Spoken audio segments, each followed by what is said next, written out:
Channel. कैसे हो आप सब? आई विश आप सब बहुत अच्छे हों, खुश हों, स्वस्थ हों, मस्त हों और अपना बहुत अच्छे से ख़्याल रखते हुए अपनी पढ़ाई भी अच्छे से कर रहे हों। तो फ्रेंड्स, आज सुबह से मैं काम में लगी हुई थी गेहूं के, और फाइनली धूप चली गई है और तो मैंने इन गेहूं को समेट कर रख दिया है। एक दाना मुंह में डालकर चेक कर रही थी कि कितने सूखे हैं। तो अभी इनमें कल की धूप लगाना बाकी है, इसीलिए मैंने इनको यहीं पर समेट कर रख दिया है। और ये यशवी के लिए कैप मंगवाए थे 2। तो एक मुझे लग रहा है कुछ छोटा है, ये ग्रीन वाला कुछ छोटा लग रहा है, येलो वाला कुछ ठीक लग रहा है। तो अभी यशवी जब आएंगी तो उनको पहनाकर एक बार चेक कर लूँगी कि साइज़ इनका कैसा है। तो अभी इनको साइड में रख देती हूँ मैं।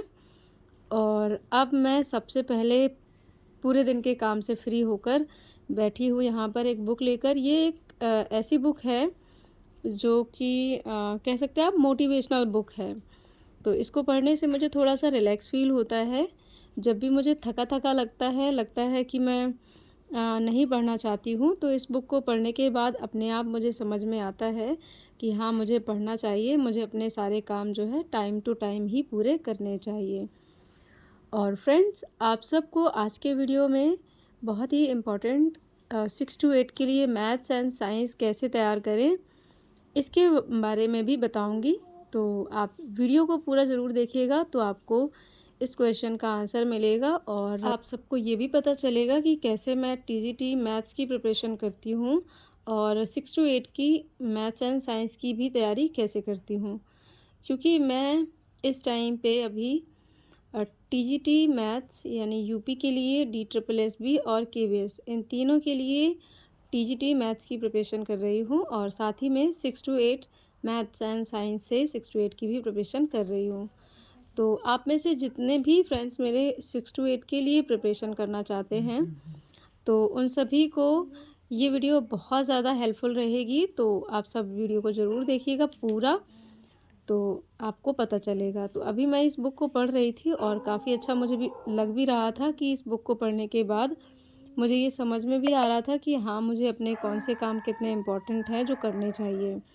तो इस टाइम पे सबसे इम्पोर्टेंट है अपनी स्टडी पर फोकस करना, क्योंकि जब तक आपका लक्ष्य आपको मिल नहीं जाता है, तब तक आपको अपनी तैयारी बरकरार रखनी है, चाहे आप कितने भी एग्ज़ाम क्यों ना ले लें।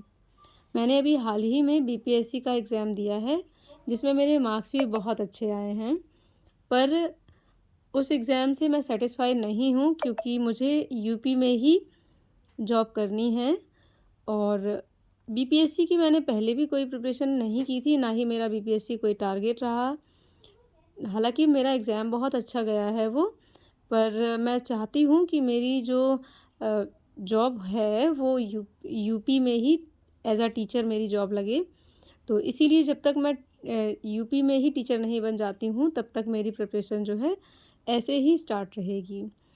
और 6 टू 8 के लिए भी मैं तैयारी करती हूँ, क्योंकि हो सकता है जब पीआरटी से बीएड को बाहर कर दिया गया है, तो हो सकता है कि टीजीटी के अलावा 6 टू 8 की भी अलग से वैकेंसी आए। तो इसीलिए इसकी भी तैयारी करना बनता है। और ये तैयारी मुझे नहीं पता है कि अलग से यूपी में आएगी या नहीं वैकेंसी 6 टू 8 के लिए।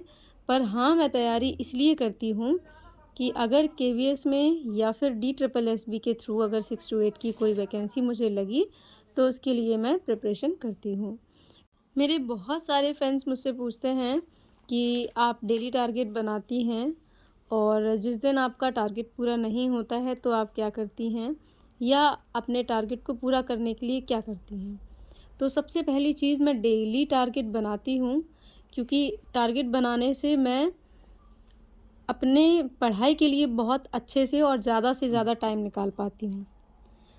और जो घर के काम होते हैं, कहीं न कहीं उनमें स्पीड बढ़ जाती है कि जल्दी से जल्दी इनको फिनिश करना है, क्योंकि मुझे आगे के जो टारगेट हैं, जो टास्क हैं मेरे, उनको कंप्लीट करना है। जब माइंड में ये चीज़ चलती रहती है, तो अपने आप घर के कामों में स्पीड बढ़ जाती है, साथ ही टाइम भी मेरा अच्छे से मैनेज हो जाता है और एक सिस्टमैटिक वे में पढ़ाई भी होती रहती है। और जिस किसी भी दिन मेरा ये टारगेट कंप्लीट नहीं होता है, तो उसके लिए भी मैं आपको अभी बताऊंगी कि मैं क्या करती हूँ। फ़िलहाल आप मेरा डे 5 का टारगेट दे सकते हैं। क्या है। इंग्लिश का मैंने जो भी पढ़ना है वो लिख लिया है, और math, science and current affair. अभी हाल ही में मैं ये सिर्फ 4 सब्जेक्ट पढ़ती हूँ, और टोटल मेरी 4.5 घंटे की पढ़ाई जो है होती है। 4 या 4.5 घंटे इतनी ही पढ़ाई मेरी हो पाती है।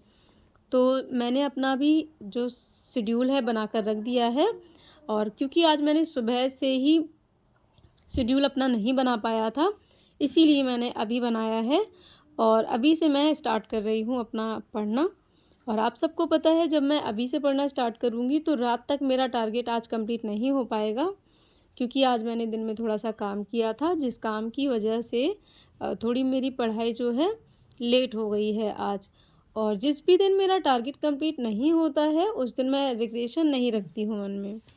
मैं टारगेट अपना डेली एज़ यूजुअल बनाती हूँ, उसमें से जितना भी कंप्लीट हो जाता है उसके लिए मैं खुद को एप्रिसिएट करती हूँ, अपने आप को थैंक्स करती हूँ कि हाँ, आज मैंने कम से कम इतना कंप्लीट तो किया। क्योंकि बहुत सारी ऐसी हाउसवाइफ्स होती हैं, बहुत सारी ऐसे एस्पिरेंट होते हैं जो डेली ये सोचते हैं कि मुझे तैयारी करनी है, मुझे तैयारी करनी है, पर वो किसी ना किसी रीज़न से अपनी तैयारी को स्टार्ट नहीं कर पाते हैं। और ऐसे सोचते सोचते दिन, हफ्ते और महीने बीत जाते हैं। फिर जब कोई वैकेंसी एकदम से आ जाती है, तब हमारा माइंड जो है एक्टिव होता है, और फिर हमें लगता है अब हम एकदम से सब कुछ कंप्लीट कैसे कर लें। तो कहीं न कहीं मुझे अपने आप में ये सैटिस्फैक्शन रहता है कि कम से कम मैं डेली टारगेट बनाती हूँ और उसके पीछे भागती हूँ, और जितना भी कंप्लीट हो जाता है वो मेरे लिए एक अवार्ड होता है। मैं खुद को उसके लिए एप्रिसिएट करती हूँ, और खुश भी होती हूँ उस चीज़ के लिए, क्योंकि जब भी हम अपने आप को थोड़ा-सा मोटिवेट खुद से मोटिवेट करते हैं, तो नेक्स्ट डे हम एक और अच्छी एनर्जी के साथ वर्क करने के लिए आगे बढ़ पाते हैं। तो यहाँ पर यशवी जो है फ्री दिखी मुझे, तो मैंने सोचा इनको चलो चेक करके देख लिया जाए कि कैप कितने फ़िट हैं। तो जैसे कि मैंने सोचा ही था कि येलो वाला कैप तो एकदम फ़िट है, बढ़िया है, और यशवी काफ़ी क्यूट भी लग रही हैं इसमें। और ये यशवी के कुछ एक्शंस हैं जो करती रहती हैं, नाटक। और इसके बाद ये ग्रीन कैप अब पहनाने की बारी है, जो कि मुझे पहले से ही लग रहा था कि ये छोटा है, और ये अभी भी मुझे लग ही रहा है छोटा है, ये शायद छोटा ही है। और इसको मैं रिटर्न करके जो है दूसरा मंगा लूँगी। तो ये देखिए, ये फिट नहीं आ रहा है, छोटा है काफ़ी ज़्यादा, तो इसको चेंज करके दूसरा ले लेंगे।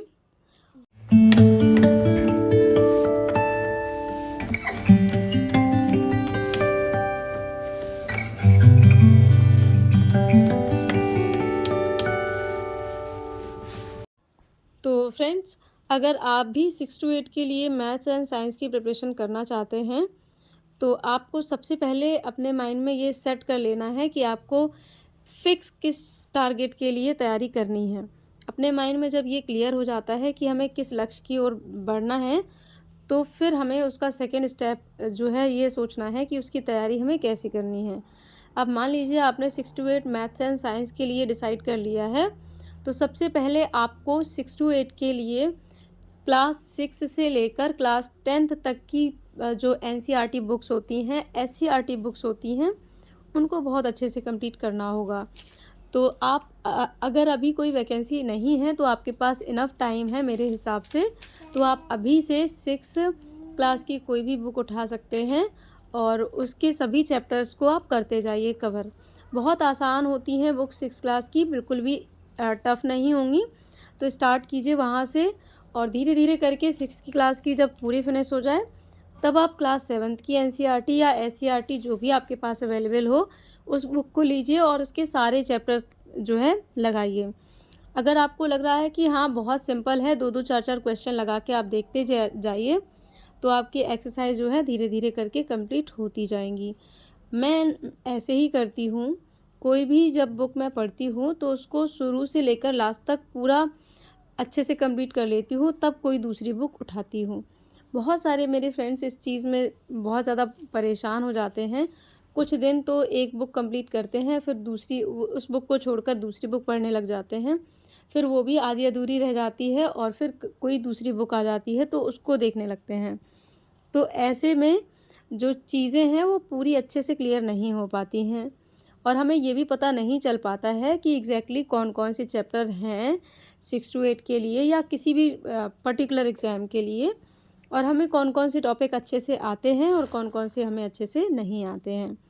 तो इन सब चीज़ों में सबसे इम्पॉर्टेंट होता है आपको एकाग्र होके, थोड़ा सा धैर्य बनाकर, पेशेंस रख के, सिस्टमेटिक तरीके से एक एक करके चीज़ों को कंप्लीट करना चाहिए, एक एक करके बुकों को फिनिश करना चाहिए। तब आप जाके अच्छे से मैंने बुकों बोला, बुक्स को अच्छे से कंप्लीट करें, तो आप देखेंगे धीरे धीरे करके आपका जो सिलेबस है वो भी अच्छे से कवर होगा और चीज़ें आपके माइंड में बहुत क्रिस्टल क्लियर होती चली जाएंगी। आप समझ पाएंगे चीज़ों को बारीकी से कि क्या कहाँ कैसे है ना। तो मैं ऐसे ही करती हूँ। मैंने 6 to 8 की NCERT पहले ही फिनिश कर रखी है और अभी भी अगर मुझे बीच में कभी लगेगा तो उनको मैं फिर से टच करूँगी। अभी फ़िलहाल मैं बेसिक्स से जो टॉपिक्स हैं उनको कवर कर रही हूँ, जो कि मुझे थोड़े से अपने लिए लगते हैं कि इनमें से मैं कंफ्यूज हो जाती हूँ या इनको मुझे दोबारा से रिवीजन करना चाहिए। तो मैं अभी बिल्कुल बेसिक से चैप्टर कंप्लीट कर रही हूँ, तो उन चैप्टर्स को मैं आपके साथ डे वाइज जो है मेंशन कर देती हूँ। एक दिन में मैं एक चैप्टर कंप्लीट कर ले रही हूँ अभी तक के जितने भी चैप्टर मैंने आपके साथ में शेयर किए हैं। तो फ्रेंड्स, आई होप आपको समझ आ गया होगा कि आपको 6 to 8 के लिए कैसे मैथ प्रिपेयर करनी है, और आप मेरे साथ जो टॉपिक्स हैं मैथ के वो भी आप ले सकते हैं, उनको भी कवर करते जाइए, तो भी आपका 6 to 8 के लिए मैथ जो है क्लियर हो जाएगा। तो आई होप आपको आज का वीडियो अच्छा लगा हो। किसी भी वजह से अगर आपको वीडियो पसंद आता है तो बिना लाइक किए प्लीज़ मत जाइएगा, और अगर चैनल पर नए हैं, पहली बार आए हैं, तो चैनल को लाइक शेयर एंड सब्सक्राइब कर दीजिएगा। मिलती हूँ फिर किसी और अच्छे से व्लॉग के साथ, और आपका कोई भी कमेंट हो, कोई भी क्वेरी हो तो आप प्लीज़ कमेंट सेक्शन में डाल सकते हैं, आपको आंसर अगले वीडियो में मिलेगा। Till then take care and bye bye, meet you soon with the next.